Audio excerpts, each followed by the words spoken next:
नमस्कार, आदाब, सत श्री अकाल और खुशामदीद। Very very good evening to all of you people. This is Kumar Amit और आप लोग देख रहे हैं आपका अपना चैनल बीकॉम कॉर्नर। आज का वीडियो बहुत ज्यादा स्पेशल और इंपॉर्टेंट रहने वाला है तमाम बीकॉम प्रोग्राम और ओनर्स के सेमेस्टर 5 के स्टूडेंट्स के लिए। उम्मीद करता हूं आप सभी इस वीडियो लेक्चर के दरमियान मेरे साथ आखिरी तक जरूर बने रहेंगे। कंटेंट अगर आपको यूजफुल लगता है, हेल्पफुल लगता है, तो इस वीडियो को लाइक करके अपने दोस्तों के साथ शेयर जरूर करेंगे। बहरहाल विदाउट वेस्टिंग टाइम चलिए शुरू करते हैं। माय डियर फ्रेंड्स, जिस सब्जेक्ट को लेकर आज के वीडियो के अंदर हम लोग चर्चा करने वाले हैं उस सब्जेक्ट का टाइटल है income tax law and practices. एक ऐसा सब्जेक्ट जो आपको ग्रेजुएशन स्पेसिफिकली दिल्ली यूनिवर्सिटी के अंदर बीकॉम प्रोग्राम और ओनर्स के 5वें सेमेस्टर के अंदर ऑफर किया जाता है। चाहे आप लोग रेगुलर के स्टूडेंट है, चाहे आप लोग एनसीवेब के स्टूडेंट है, चाहे आप लोग एसओएल के स्टूडेंट हैं, तीनों कैटेगरी के अंदर आपका सिलेबस सेम रहने वाला है, पेपर पैटर्न सेम रहने वाला है। तो आज का वीडियो आप सभी तमाम कैटेगरी के स्टूडेंट्स के लिए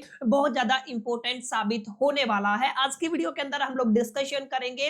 अगर आप लोग एंड मोमेंट पे तैयारी करना चाहते हैं और जानना चाहते हैं income tax law and practices के अंदर चैप्टर वाइज कौन से इंपॉर्टेंट टॉपिक्स हैं, जिनको अगर आप लोग तैयार कर लेते हैं, प्रिपेयर कर लेते हैं, जिनके ऊपर कमांड बना के चले जाते हैं, तो आप लोग फाइनल एग्जामिनेशन के अंदर बेहतर से बेहतर सिक्योर कर पाए। तो आज की वीडियो के अंदर उन तमाम टॉपिक्स के ऊपर मैं आप सभी के साथ चर्चा करने वाला हूं। उम्मीद करता हूं आप सभी कॉपी पेन लेके मेरे साथ बने रहेंगे। चलिए अब अगर समझते हैं सबसे पहले exactly unit wise, chapter wise कौन से वो इंपॉर्टेंट टॉपिक्स रहने वाले। देखिए, इंपॉर्टेंट टॉपिक समझने से पहले एक बार जरूर आप लोग देख लीजिएगा आपका 2025 के अकॉर्डिंग एसएल रेगुलर एनसीवेब के लिए इनकम टैक्स का क्या सिलेबस रहने वाला है। पांचों यूनिट मैंने आप सभी की स्क्रीन के सामने लगा दी है। डेफिनेटली या तो स्क्रीनशॉट ले लीजिएगा या आप सभी को पता होगा कि एग्जैक्टली क्या कुछ आपका इस साल का सिलेबस रहने वाला है। और ध्यान रखिएगा, अगर आपके पास कोई पुरानी किताब है तो उससे बिल्कुल मत पढ़िएगा। ये एक ऐसा सब्जेक्ट है जो असेसमेंट ईयर 2025-26 के अकॉर्डिंग पढ़ना है। तो इसमें या तो लेटेस्ट किताब का इस्तेमाल कीजिए या तो जो कंटेंट मैंने आपको अपने चैनल के ऊपर पढ़ाया है वहां से पढ़ सकते हैं। और वहां पे जो पीडीएफ आपको मैंने अपने टेलीग्राम के ऊपर ऑफर की है उसको डाउनलोड करके या तो प्रिंट करा सकते हैं या तो आप अपने नोट्स बना सकते हैं। अब देखिए, अगर आप लोग इस सेशन का पीडीएफ चाहते हैं तो इस वीडियो को लाइक करके अपने दोस्तों के साथ शेयर जरूर कर दीजिएगा। और हाँ, इस वीडियो के नीचे कमेंट जरूर कीजिएगा कि हमें पीडीएफ चाहिए। एज सुन एज पॉसिबल मैं आपको पीडीएफ प्रोवाइड कर दूंगा। और अभी तक अगर आपने हमारा Telegram channel, Telegram community join नहीं किया है तो डिस्क्रिप्शन में लिंक है, फटाफट से ज्वाइन कर लीजिए। वहां पर भी सेशन का पीडीएफ आपको मिल जाएगा। मैं तमाम जो भी कॉन्फिडेंशियल इंफॉर्मेशन है और तमाम जितना भी कंटेंट है, जितने भी रिसोर्सेज है, जितनी भी पीडीएफ है, वो हर चीज मैं अपने टेलीग्राम चैनल के ऊपर अपलोड करता रहता हूं। बहरहाल अब ये मेन कंटेंट की तरफ बढ़ते हैं। सबसे पहले माय डियर फ्रेंड्स, हम लोग जिस चैप्टर को लेकर के बात करने वाले हैं वो आपका पहला चैप्टर रहेगा बेसिक कॉन्सेप्ट। और बेसिक कॉन्सेप्ट के अंदर कुछ बुनियादी तौर पे जैसे आपको पर्सन की डेफिनेशन डिटेल में जाकर के पढ़नी है, पर्सन के अंदर किस किस को इंक्लूड किया जाता है, चाहे आप इंडिविजुअल की बात करें, चाहे आप लोग हिंदू अनडिवाइडेड फैमिली की बात करें, चाहे आप लोग बॉडी ऑफ इंडिविजुअल या एसोसिएशन ऑफ पर्सन की बात करें, चाहे आप लोग कंपनी की बात करें, चाहे आप लोग फर्म की बात करें, तमाम चीजों के बारे में आपको पढ़ना है। एसएससी किसे कहते हैं, कितने तरीके के एसएससी होते हैं, सबसे इंपॉर्टेंट प्रीवियस ईयर का क्या मतलब होता है और असेसमेंट ईयर का क्या मतलब होता है, ये वाला टॉपिक जरूर पढ़िएगा। एग्रीकल्चरल इनकम को जरूर पढ़िएगा और इनकम का क्या मीनिंग होता है और डायरेक्ट इनडायरेक्ट टैक्स क्या होते हैं, इनकम टैक्स की डेफिनेशन क्या होती है। ये छोटी छोटी डेफिनेशन, परिभाषा है जिनको आपको अपने एग्जामिनेशन के अंदर पढ़ के जाना है। अगर आप लोग इन चीजों को तैयार करके जाते हैं तो ऑब्वियस सी बात है इनसे बाहर पहले चैप्टर से आपको कोई भी क्वेश्चन देखने को नहीं मिलेगा। 2, 4 और 5 पांचों टॉपिक काफी इंपॉर्टेंट रहने वाले हैं। वहीं अगर आप लोग रेजिडेंशियल स्टेटस की बात करते हैं तो रेजिडेंशियल स्टेटस के अंदर माय डियर फ्रेंड्स काफी हद तक आपको न्यूमेरिकल यानी कि आप लोग कह सकते हैं सर आपको प्रैक्टिकल क्वेश्चन पूछा जाता है, ठीक है। लेकिन मैं आपको बता देता हूं एक जो सबसे ज्यादा इंपॉर्टेंट टॉपिक है that is the basic condition क्या होती है और एडिशनल कंडीशन क्या होती है। अब काफी बच्चे समझ रहे होंगे बेसिक कंडीशन क्या है, एडिशनल कंडीशन क्या है। जिन्होंने रेगुलर पढ़ाई किया होगा, मैंने काफी डिटेल में जाकर के पढ़ाया था। यहाँ पे सबसे पहले बेसिक कंडीशन और जो आपका एडिशनल कंडीशन है वो आपको पढ़नी है इंडिविजुअल के लिए, ठीक है ना। और आपको साथ साथ पढ़ना है आप लोग किसी भी कंपनी के लिए, फर्म के लिए या हिंदू अनडिवाइडेड फैमिली के लिए कैसे आप लोग रेजिडेंशियल स्टेटस निकालते हैं, एचयूएफ के लिए कैसे निकालते हैं। और तीसरा, किसी भी कंपनी की अगर आप लोग बात करते हैं तो कंपनी का रेजिडेंशियल स्टेटस आप लोग कैसे फाइंड आउट करते हैं, ये वाला टॉपिक आपको तैयार करना है। इससे बाहर आपको कोई भी क्वेश्चन देखने को नहीं मिलेगा। अगर बात करते हैं आप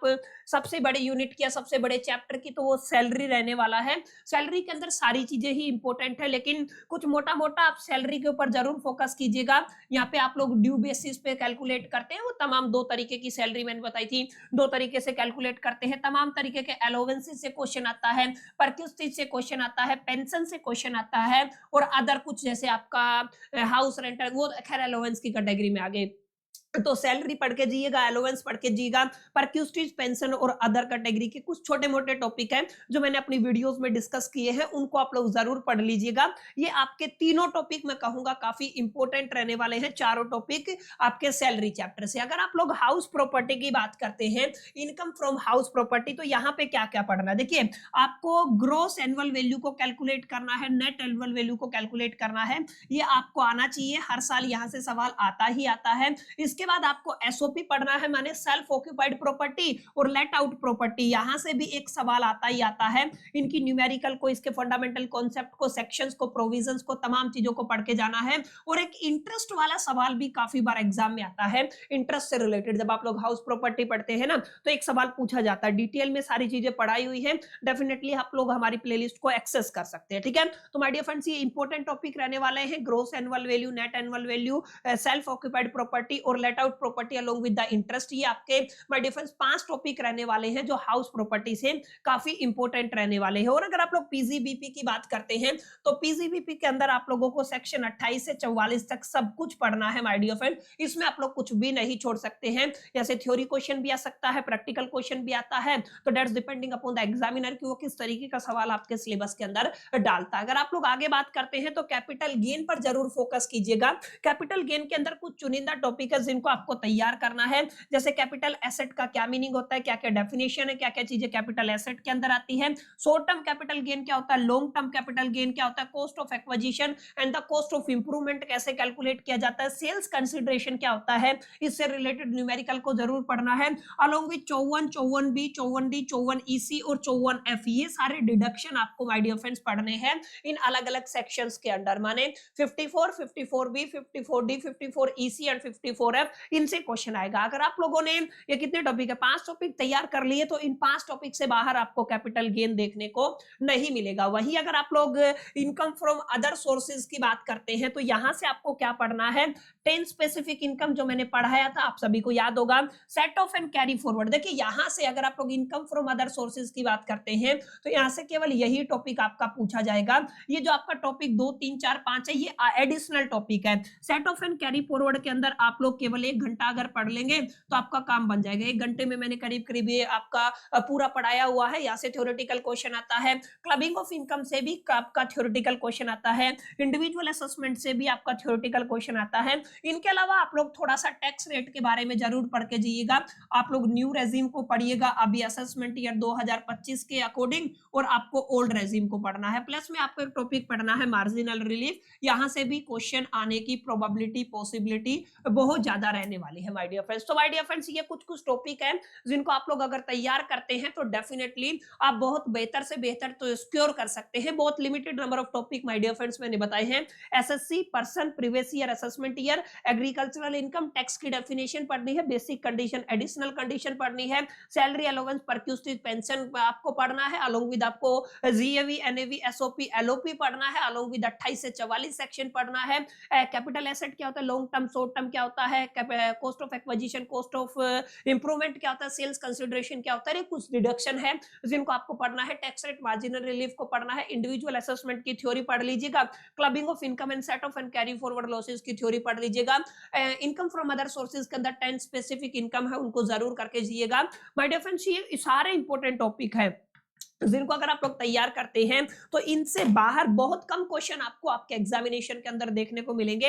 हालांकि वन शॉट सेशन आपको मिलेंगे, अभी यूनिट वाइज सारी थ्योरी आपको मिल जाएगी, सारे इंपॉर्टेंट क्वेश्चन मिल जाएंगे। जितना भी कंटेंट आपको चाहिए 9 CGPA प्लस लाने के लिए अपने एग्जामिनेशन के अंदर, वो धीरे धीरे सब रिकॉर्ड हो रहा है, एडिट हो रहा है, आपको टेलीग्राम आपको अपने इस चैनल के ऊपर, बीकॉम कॉर्नर के ऊपर मिल जाएगा टाइम रहते। मेक श्योर करके चैनल को सब्सक्राइब करके बेल आइकन को जरूर प्रेस कर लीजिएगा, ताकि आप लोगों को नोटिफिकेशन समय रहते मिल सके। उम्मीद करता हूँ ये तमाम टॉपिक्स आप सभी के लिए हेल्पफुल साबित होंगे और आप इन तमाम टॉपिक को प्रिपेयर करके अपनी प्रिपरेशन को नेक्स्ट स्टेप पे लेके जाएंगे। उम्मीद करता हूँ आप सभी इन तमाम चीजों पर इंप्लीमेंट करेंगे। सेशन अगर आपको पसंद आया तो वीडियो को लाइक जरूर कर दीजिएगा, दोस्तों के साथ शेयर करना मत भूलिएगा।